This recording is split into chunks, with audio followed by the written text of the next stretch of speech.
ہم اپنی روح کو غذا کیسے پہنچائیں؟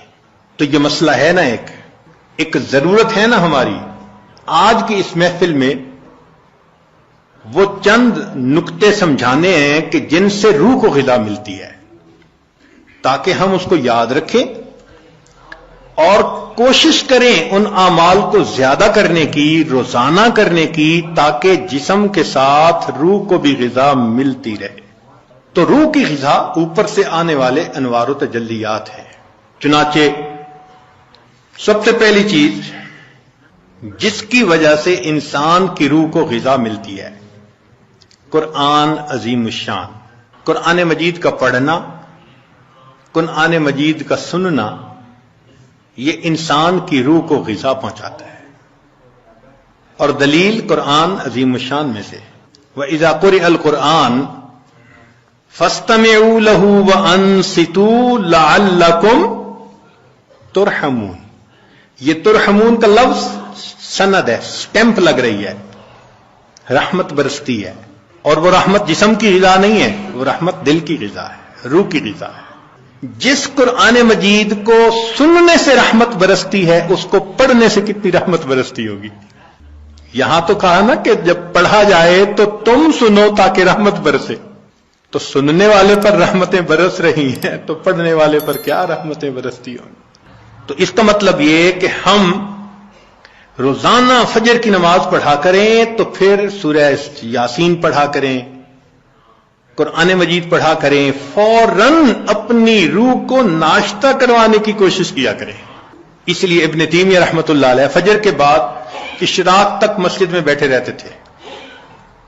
لوگ کہتے تھے کیا وجہ ہے، آپ نے ناشتہ نہیں کرنا؟ تو وہ فرماتے تھے کہ تم اپنے جسموں کو ناشتہ کروا رہے ہو، میں بیٹھا اپنی روح کو ناشتہ کروا رہا ہوں۔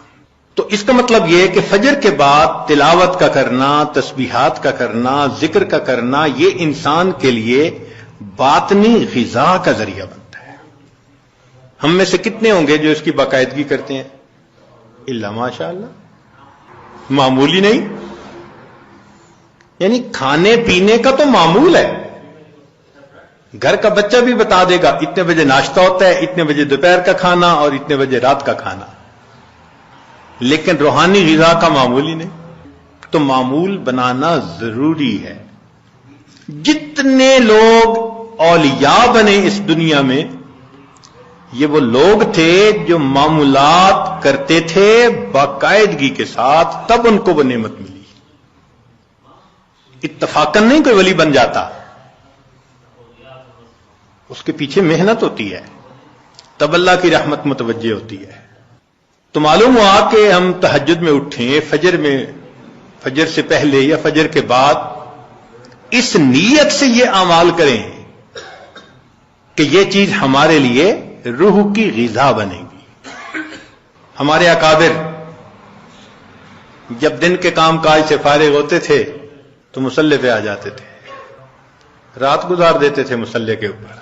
ان کو رات کے اندھیرے کا اس طرح انتظار ہوتا تھا جس طرح دلہا کو دلہن سے ملنے کے لیے رات کا انتظار ہوا کرتا تھا، ایسے وہ رات کے منتظر رہا کرتے تھے۔